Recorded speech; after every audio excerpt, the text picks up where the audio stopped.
काय फरक पडणार आहे मी कळत नाही. काय असं घडणार आहे महाराष्ट्रात? आता तर निवडणुका नाहीत सत्ता बदल व्हायला.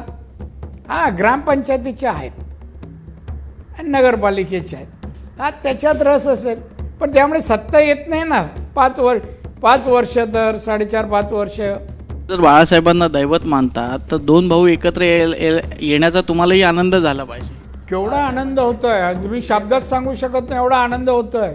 आनंद म्हणजे काय, म्हणजे अशक्य गोष्ट शक्य झाली, बाकी काही नाही झालं. अजून झाले नाहीत, एक होतील, एकत्र येतील तेव्हा. मूल कोणाच्या घरात जन्माला येत आहे आणि बारसं कोण करताय अशी गत आज उबाटा सेनेची आहे. मी सेना म्हणायला तयार नाही. सेना तर गेली, बाळासाहेबांची सेना ही एकनाथ शिंदेकडे गेली. अपयशी माणूस म्हणजेच उद्धव ठाकरे आहे. गेलं मुख्यमंत्रीपद, घालवलं, शिवसेना संपवली. महायुतीला तर मोठ्या प्रमाणात धक्का बसेलच ना. आम्हाला धक्का बिक्का नाही ना. यांचा धक्का कसला? आम्ही धक्का अस्तित्व त्यांचं मान्य नाही अजिबात. मराठी मतं कुठे जाणार? आम्ही मराठी नाही, पण आता स्वतः म्हणून लढले लोकसभा विधानसभा, त्यात काय हाताशी लागलं ते माहिती आहे. तेव्हाही लोक तुमच्यावर नव्हते, मुंबईतले महाराष्ट्रातले. आता कुठून येणार? त्यामुळे दोघं एकत्र येण्याने यांचा फायदा होतोय का तोटा होतोय तर कळेल भविष्यात. म्हणजे एकंदरीतच आदित्य ठाकरे यांना क्लीन चिट देण्यात आलेली आहे. त्यांच्या हातून पळाली एवढी लांब, तिला उडी मारायला तिचीच बिल्डिंग आणि तिच्याच घराच्या बाहेरून उडी मारा तीच जागा मिळाली. सुसाईड कधीही करू शकत होती, त्याच क्षणी का मागे लागलेली माणसं. पण मागे का लागले तर हा सर्व रिपोर्ट आहे ना, काही असो, मी वाचलेला नाही आहे. आणि वाचता काही जर एसायडेंट दिलं तर मी सांगेन तिची हत्याच आहे. महाराष्ट्राच्या राजकारणात कोणताही परिणाम एकत्र येण्याने होणं नाही. मराठी माणसाचं परिवर्तन एकत्र येण्याने असं होईल असं मला वाटत नाही. महाराष्ट्राच्या राजकारणात सध्या एक जोरदार चर्चा आहे, ती म्हणजे दोन भावांची. गेल्या अनेक वर्षांनंतर दोन भाऊ पुन्हा एकदा मराठीच्या मुद्द्यावर एकत्र येताना दिसत आहेत. परंतु बाळासाहेबांपासून काम केलेले ज्येष्ठ शिवसैनिक आजही असं काही वक्तव्य करतायत की ज्याच्यामुळे राज ठाकरे हे पुन्हा उद्धव ठाकरेंसोबत कसे काय येत आहेत यावर प्रश्नचिन्ह निर्माण केले जात आहेत. माझ्यासोबत त्यापैकीच एक बाळासाहेबांचे कट्टर शिवसैनिक सोबत आहेत, जे आता सध्या भाजपचे खासदार आहेत, ज्येष्ठ नेते नारायण राणे. राणे साहेब, तुमचं स्वागत आहे एबीपी माझामध्ये. खरं तर गेल्या 2-3 दिवसांपासून तुम्ही ट्विट्स करताय आणि राज ठाकरेंना काहीतरी सूचक इशारा देत आहे. नेमकं तुम्हाला काय सांगायचं आहे? दोन भाऊ एकत्र येत आहेत, मनसैनिकांमध्ये आनंदाचं वातावरण आहे, युबीटीच्या शिवसैनिकांमध्ये आनंदाचं वातावरण. मग तुम्हाला काय असं वाटतं त्यामुळे? पहिलाच जो प्रश्न विचारला, अनेक दिवसानंतर तुम्ही माझी मुलाखत घेताय, खरं म्हणजे या प्रश्नामध्ये मला रस नाही आहे. दोन भाऊ एकत्र यावं एवढं गवगवा का? एवढी माध्यमाचा उपयोग कशाला? या घरी बोलवा, जेवण घाला, मिठ्या मारा आणि या एकत्र. त्यासाठी विषय पाहिजे, एखादा विषय मिळावा मराठीसारखा, आणि मग त्या विषयावरून मग एकत्र येणार. मराठीसाठी, मराठी माणसांसाठी आपण काहीतरी करतोय, भासवण्याचं काम मीडियाच्या माध्यमातून जे होत आहे ना, आणि म्हणून मी 2 ट्विट केले. हे योग्य नाही. अनेक भाऊ एकत्र येतात, भांडतात, जातात, परत येतात. अशी जाहिरातबाजी, प्रसिद्धीबाजी, यावं न यावं, डिबेट कशासाठी? काय परिणाम होणार आहे? महाराष्ट्राच्या राजकारणात कोणताही परिणाम एकत्र येण्याने होणं नाही. मराठी माणसाचं परिवर्तन एकत्र येण्याने असं होईल असं मला वाटत नाही. कारण ह्याच मंडळींनी, ही मंडळी सत्तेवर असतानाही मराठी माणूस, मराठी तरुण तरुणींच्या नोकरींचा प्रश्न, पोटापाण्याचा प्रश्न, गरिबीचा प्रश्न, या सर्व प्रश्नाला काही करू शकले नाही ते लोक. काही करू नाही शकले. आणि मग भावनिक आता मराठी म्हणून चला विजय सर, मराठी त्या खरा म्हणजे तो प्रश्न त्रिभाषिक भाषेचा कोणी मान्य केला? तेव्हा कोण मुख्यमंत्री होते? उद्धव ठाकरे. त्यांनीच मान्य केला. आणि मग नंतर सत्तेतून बाहेर आल्यावर नाही नाही योग्य नाही योग्य नाही, कसं काय म्हणू शकतं? सही तुमची आहे ना. एक मुद्दा झाला. दुसरं म्हणजे सही आहे आणि नंतर सत्ता बदल झाल्यावर माननीय देवेंद्र फडणवीस यांचं सरकार आल्यानंतर, हा प्रश्न आल्यानंतर जी काय उलटसुलट चर्चा झाली, विरोध झाला, त्यावरून त्यांनी रद्द केला तो जी.आर. हे वास्तव्य असताना विजयोत्सव कसला? म्हणून मी म्हणालो ना, मूल कोणाच्या घरात जन्माला येत आहे आणि बारसं कोण करताय, अशी गत आज उबाटा सेनेची आहे. मी सेना म्हणायला तयार नाही. सेना तर गेली, बाळासाहेबांची सेना ही एकनाथ शिंदेकडे गेली. हे नामधारी प्रमुख आहेत. माझा प्रश्न असा आहे की तुम्ही असाल, गणेश नाईक असतील, छगन भुजबळ असतील, राज ठाकरे असतील, हे त्यावेळेला एका मागोमाग एक बाहेर पडत गेले का? याचं कारण तुम्हालाही माहीत आहे आणि महाराष्ट्रालाही माहीत आहे. प्रत्येकाने बाहेर पडल्यानंतर आरोप केले. राज ठाकरेंबद्दल तुम्ही जे ट्विट केलं की त्याच्यामध्ये असा उल्लेख आहे की राज ठाकरेंना उद्धव ठाकरेंनी दिलेला त्रास, हा छळ, हे राज ठाकरे विसरले का? तर महाराष्ट्राला एकदा ऐकायचं की नेमकं त्यावेळेला काय. नाही, हे बघा, कोणाच्या घरगुती वाद भांडणं हे मी चव्हाट्यावर आणणं योग्य होत नाही आहे. त्यांनी पाहिजे बोलू दे. राज ठाकरेंनी बाहेर पडले तेव्हा पडताना आमचे अनेक वेळा डायलॉग झाले. मग त्यांचं बोलणं मत हे मी कशाला बाहेर बोलू, हे एकांतातलं बोलणं होतं. पण त्यांना ते बाहेर पडले का त्यांना कुठेतरी एखादं पद मिळत होतं, अमुक काय म्हणून ते बाहेर गेले नाही. शिवसेनेत राहणं असह्य केलं. कोणताही निर्णय त्यांचा मान्य होत नव्हता, अनेक गोष्टी होत्या. आणि म्हणून त्यांना वाटलं इथे आपण राजकारण करू शकत नाही, आणि म्हणून त्यांनी राज ठाकरेंना बाहेर पडायला मजबूर केलं. उद्धव ठाकरेंनीच केलं. मग आता कशाला मिठ्या मारायची वाचा बोलतात? मिठ्या मारायची, जा त्याच्या घरी. त्यात लहान मोठ्या भावाचं काय? राजच्या घरी जा, सांगायचं राज चल तुम्ही एक झालो, पाहिजे असेल तर चल चल मातोश्रीमध्ये परत. हे करू शकतात का उद्धव ठाकरे? नाही. उद्धव त्यांचं कौटुंबिक जे काही त्यांचं हे आहे, कोण भावंड कोण हे त्यांच्या जवळ आहे, कोणाला जवळ केलं? जवळ दुसऱ्या बाजूने झालं, इकडून नाही झालं, वन वे झालं. आणि त्याच्यामुळे राजजींनी सांगा, मी त्यांच्या अंतर्गत गोष्टी काही बोलणं आत्तापर्यंत माननीय बाळासाहेब आणि त्यावेळच्या त्यांच्या ज्या काही गोष्टी मी कधी बाहेर बोललो नाही आणि बोलणार नाही. मी तेव्हाही दैवत मानत होतो, आजही दैवत मानतो. मग तुम्ही जर बाळासाहेबांना दैवत मानता तर दोन भाऊ एकत्र येण्याचा तुम्हालाही आनंद झाला पाहिजे. केवढा आनंद होतोय, तुम्ही शब्दात सांगू शकत नाही एवढा आनंद होतोय. आनंद म्हणजे काय? म्हणजे अशक्य गोष्ट शक्य झाली, बाकी काही नाही झालं. अजून झाले नाहीत. एक होतील, एकत्र येतील तेव्हा.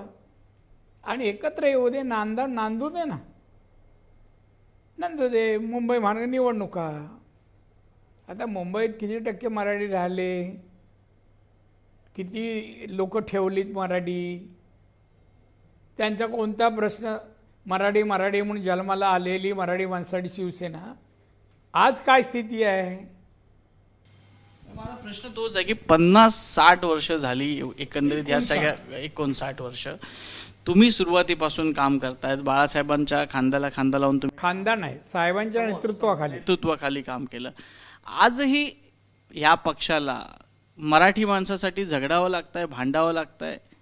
याला काय म्हणायचं नेमकं? याला काय म्हणायचं? सत्तेवर येणारे किंवा आलेले यांनी खरं अर्थाने मराठी माणसासाठी म्हणून असं काय ठसा उमटवला नाही. सोयीचं राजकारण, आपल्या फायद्याचं, आपल्या कुटुंबाचं, एवढंच केलं. आता दोन भाऊ एकत्र येतात, त्याला पण सोयीचं राजकारण म्हणावं लागेल. म्हणजे काय?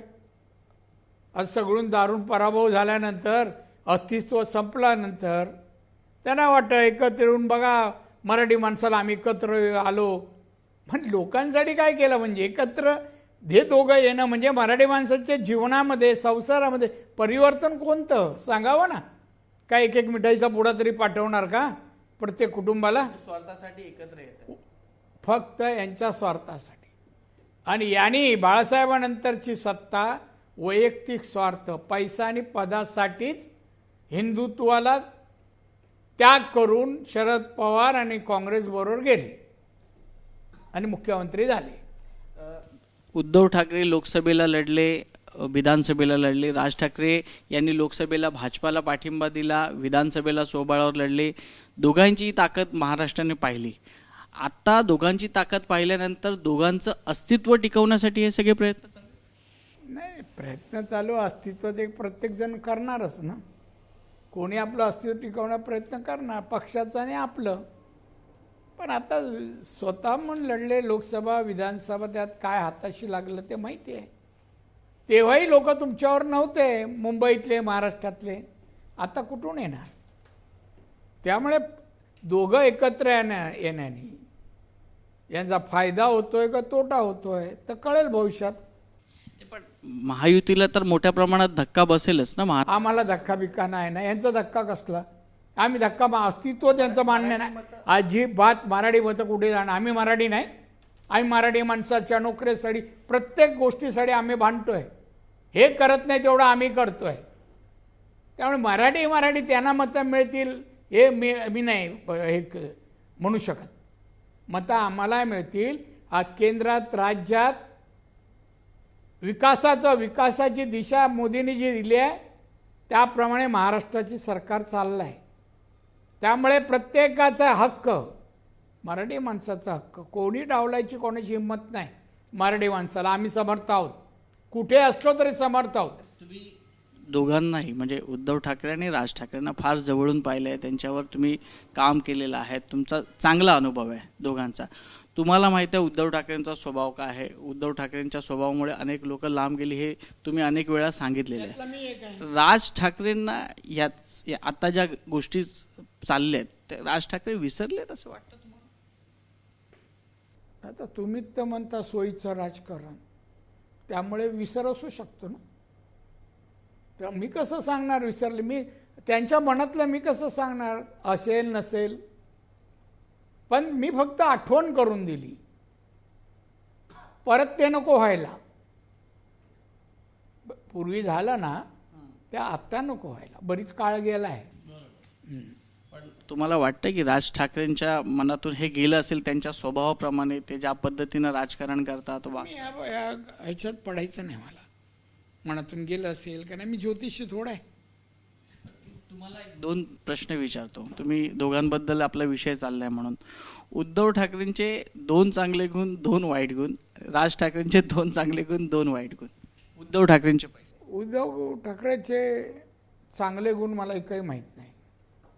सगळे वाईट गुणाचं प्रदर्शनच त्याने आतापर्यंत केलं आहे. कोणाचं कौतुक, कोणाला चांगलं म्हटल्याचं मी ऐकलं नाही.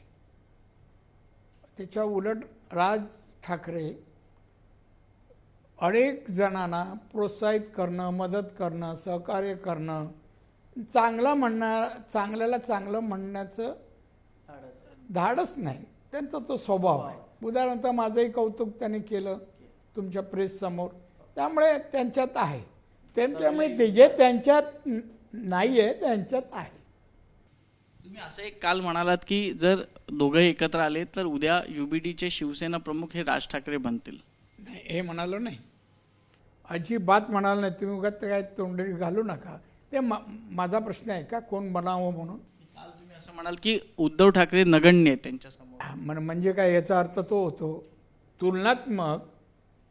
आज राजकीय अभ्यास, एकंदरीत महाराष्ट्राचा अभ्यास, हे सगळं जर अनुभवलं पाहिलं तर अपयशी माणूस म्हणजेच उद्धव ठाकरे आहे. गेलं मुख्यमंत्रीपद घालवलं, शिवसेना संपवली, बाळासाहेबांनी सत्तेपर्यंत आणली शिवसेना मराठी माणसाच्या न्यायकासाठी आणि हिंदुत्वाच्या रक्षणाचे हे 2 विषय घेऊन इथपर्यंत आले. आणि हे सत्तेवर बसून 2.5 वर्षात हिंदुत्वही गेलं, मराठीही गेलं, सत्ता आणि शिवसेनाही संपवली. तुम्ही राज ठाकरेंबद्दल एवढं चांगलं म्हणताय, तेही तुमच्याबद्दल चांगलं बोलतात. तुम्हाला वाटतं की राज ठाकरेंनी उद्धव ठाकरेंसोबत जावं? नाही, मी नाही काय म्हणत. आता उंबरठ्यावर असल्यावर मी जावं न जावं, आणि मी कोण आहे, मी नको जाऊ नको असं बोललं तर ते थांबणार? तो प्रश्न त्यांचा वैयक्तिक आहे. राजकीय निर्णय ते घ्यायला सक्षम आहेत, त्यामुळे त्यांनी निर्णय घ्यावा. पण मग असं पण नाही वाटत का तुम्हाला राज ठाकरे चुकतायत? कारण का भाजपला लोकसभा अजिबात मला मी एवढा विचारच करत नाही ना. आपलं ज्याच्यात कोणतंही हे नाही आहे, हा डिसिजन म्हणजे देण्याचा हे नाही आहे, माझा संबंध नाही आहेत. मी का म्हणू जाऊ नये अमुक नाही, त्यांचा प्रश्न. पुढे एक आहे, एक नातं आणि दुसरं राजकारण, हे दोन प्रश्न आहेत. दोन भाऊ एकत्र येणं नात्याचा प्रश्न आहे. राजकारणात मनसेना शिवसेना एकत्र येणं हा राजकीय प्रश्न आहे. दोघांमध्ये काय आपलं हित आहे हे याची हे राजजी ठाकरे याचा विचार करून निर्णय घेतील. मी परत एकदा तुम्हाला प्रश्न पण हे ना तुमच्या म्हणजे मीडियाकडे आता विषय राहिला नाही कोणताही, म्हणजे हायलाईट करणं की ब्रेकिंग न्यूज दे कुठं होत नाही. पण हा एक विषय जिवंत केला. दोन भाऊ, काय फरक पडणार आहे मी कळत नाही. काय असं घडणार आहे महाराष्ट्रात? आता तर निवडणुका नाहीत, सत्ता बदल व्हायला. हां, ग्रामपंचायतीच्या आहेत आणि नगरपालिकेच्या आहेत. हा त्याच्यात रस असेल, पण त्यामुळे सत्ता येत नाही ना. 5 वर्ष तर 4.5-5 वर्ष त्याने मस्त झोप काढावी, काही नाही हाताशी लागणार. शेवटचा प्रश्न तुम्हाला विचारतो. गेल्या अनेक वर्षांमध्ये तुम्ही आदित्य ठाकरे, उद्धव ठाकरे यांच्यावर आरोप केले दिशा सालियन प्रकरणामध्ये. आज SITनेच प्रतिज्ञापत्र दिलं आहे आणि त्याच्यात सांगितले कुठलाही घातपात झाला नाही आहे. म्हणजे एकंदरीतच आदित्य ठाकरे यांना क्लीन चिट देण्यात आलेली आहे. सरकार तुमचं आहे, गृह खातं तुमचं आहे, याकडे आता तुम्ही कसं पाहणार? कारण का तुम्हीच आरोप केले. हे बघा, ही घटना घडल्यापासून मी याच्यावर बोलतोय आणि बारीक नजर ठेवून आहे. SITने निर्णय दिला म्हणजे तो खराच असेल असं मानायचं काही कारण नाही. अनेक पोलीस रिपोर्ट कोर्टात त्याच्या विरुद्ध निर्णय दिले जातात.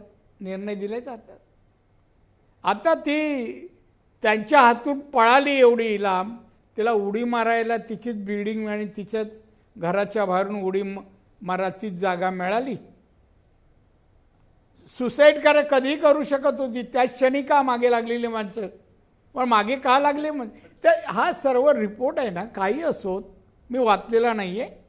आणि वाचता काही जर SITने दिलं तर मी सांगेन तिची हत्याच आहे. मी कोणी असू दे, सरकार आता आहे, हा रिपोर्ट पहिल्यापासून चालत आलाय. आता यांचं आमचं सरकार तर वर्षभर अजून झालं नाही आहे.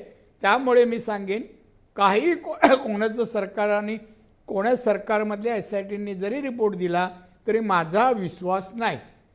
अंतिम कोर्ट जेव्हा सांगेल की बाबा नाही हे म्हणणं रास्त आहे, तेव्हा मी विश्वास ठेवीन. कारण घटनेप्रमाणे कोर्टावर विश्वास ठेवावाच लागतो. Supreme court. खूप खूप धन्यवाद साहेब आमच्याशी बातचीत केल्याबद्दल. तर हे होते नारायणराव राणे, माजी मुख्यमंत्री, माजी केंद्रीय मंत्री आणि आता सध्या भाजपचे खासदार आहेत. त्यांनी अनेक विषयांवर भाष्य केलं. उद्धव ठाकरे यांच्या युती संदर्भात असेल किंवा दिशा सालियनच्या प्रकरणात असेल. कॅमेरा पर्सन योगेंद्र गुप्तासह वैभव परब, ABP माझा, मुंबई. ABP माझा, उघडा डोळे बघा नीट.